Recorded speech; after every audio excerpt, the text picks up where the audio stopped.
तो आज की वीडियो में हम देखेंगे क्लास 12 हिंदी काव्य खंड चैप्टर नंबर 2 का बहुत ही महत्वपूर्ण ऑब्जेक्टिव क्वेश्चन। तो चलिए शुरुआत करते हैं।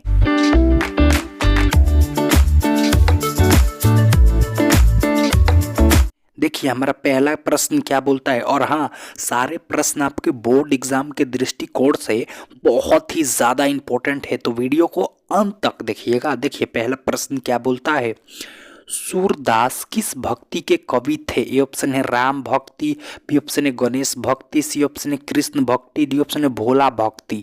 तो भैया सूरदास आपको याद कर लेना है कि कृष्ण भक्ति के कवि थे, तो हमारा सी ऑप्शन बिल्कुल ही सही हो जाएगा। आइए देखते हैं अगले प्रश्न को। अगला प्रश्न क्या बोलता है, सूरदास की कौन सी रचना है? ए ऑप्शन है कड़बक, बी ऑप्शन है पद, सी ऑप्शन है पुत्र वियोग, डी ऑप्शन है उषा।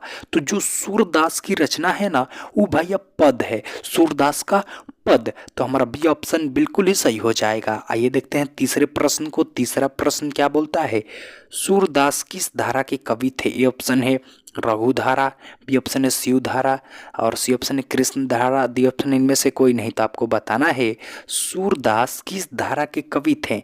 तो सूरदास आपको याद कर लेना है कि कृष्ण धारा के कवि थे, तो हमारा सी ऑप्शन बिल्कुल ही सही हो जाएगा। आइए देखते हैं अगले प्रश्न को। अगला प्रश्न क्या बोलता है, सूरदास हिंदी साहित्य के किस, यहाँ पे काल होगा, काल के कवि थे? ए ऑप्शन है आदिकाल, बी ऑप्शन है मध्यकाल, सी ऑप्शन है भक्ति काल, डी ऑप्शन है रस काल। तो जल्दी से बताइए सूरदास हिंदी साहित्य के किस काल के कवि थे? तो सूरदास हिंदी साहित्य के भक्ति काल के कवि थे, तो हमारा सी ऑप्शन बिल्कुल ही सही हो जाएगा। आपको याद कर लेना है, बहुत ही इंपॉर्टेंट क्वेश्चन है। आइए देखते हैं अगले प्रश्न को। अगला प्रश्न क्या बोलता है, इनमें कौन सूरदास की रचना है? ए ऑप्शन है दीपावली, बी ऑप्शन है गीतावली, सी ऑप्शन है सैंतीसी, और डी ऑप्शन है सूरसागर। तो देखिए जो सूरसागर है ना, ये सूरदास जी की रचना है, और ये प्रश्न आपके बोर्ड एग्जाम में बहुत बार आ चुका है, तो ध्यान से।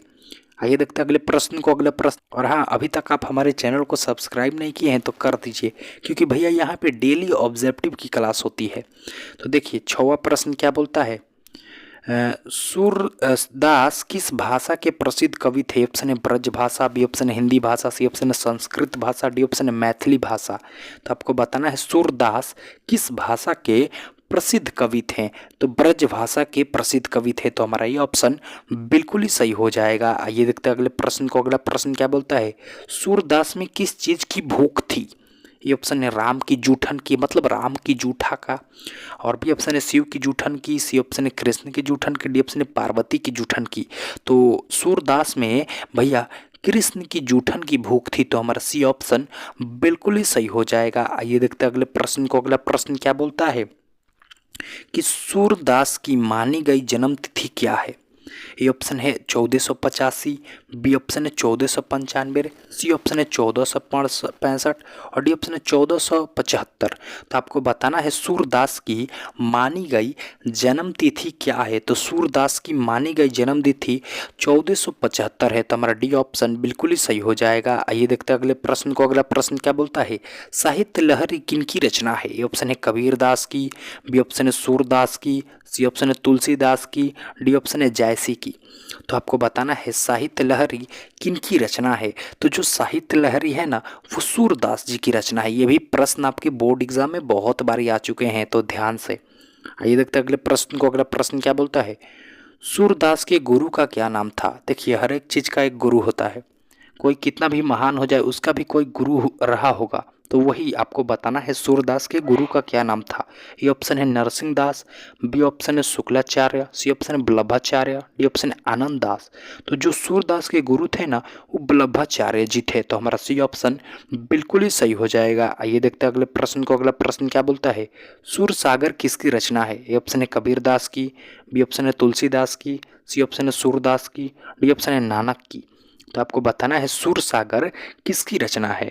तो सूरसागर सूरदास जी की रचना है, तो हमारा सी ऑप्शन बिल्कुल ही सही हो जाएगा। आइए देखते हैं अगले प्रश्न को। अगला प्रश्न क्या बोलता है, सूरसागर किस भाषा में है? ए ऑप्शन है अवधी, और बी ऑप्शन है ब्रज भाषा, सी ऑप्शन है संस्कृत, डी ऑप्शन है हिंदी।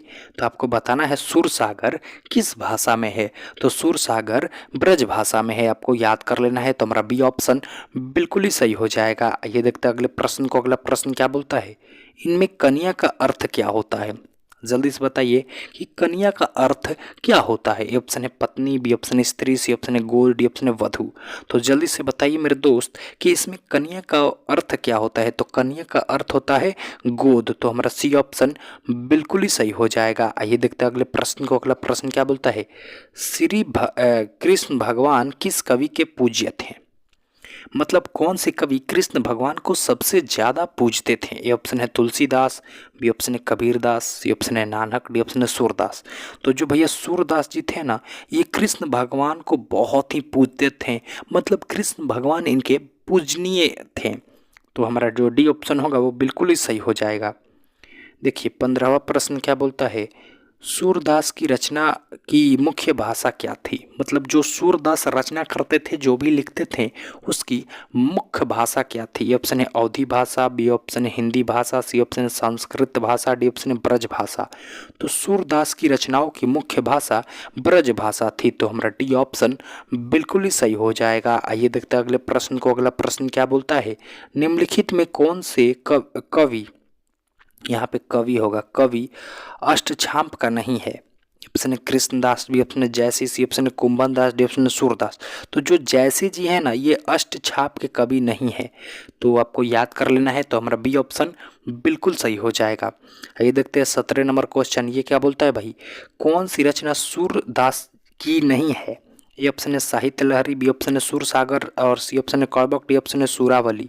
तो भैया आपको याद कर लेना है कि जो कड़बक है ना, ये सूरदास जी की रचना नहीं है। तो हमारा सी ऑप्शन बिल्कुल ही सही हो जाएगा। आइए देखते हैं अगले प्रश्न को। अगला प्रश्न क्या बोलता है कि कृष्णा कहाँ पर बैठकर भोजन कर रहे थे।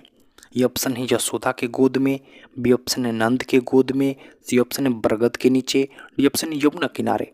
तो जल्दी से बताइए कृष्णा कहाँ बैठकर भोजन कर रहे थे। तो कृष्ण जी नंद के गोद में बैठकर भोजन कर रहे थे। तो हमारा बी ऑप्शन बिल्कुल ही सही हो जाएगा। आइए देखते हैं अगले प्रश्न को। अगला प्रश्न क्या बोलता है, वात्सल्य के विश्व में अद्वितीय कवि कौन है।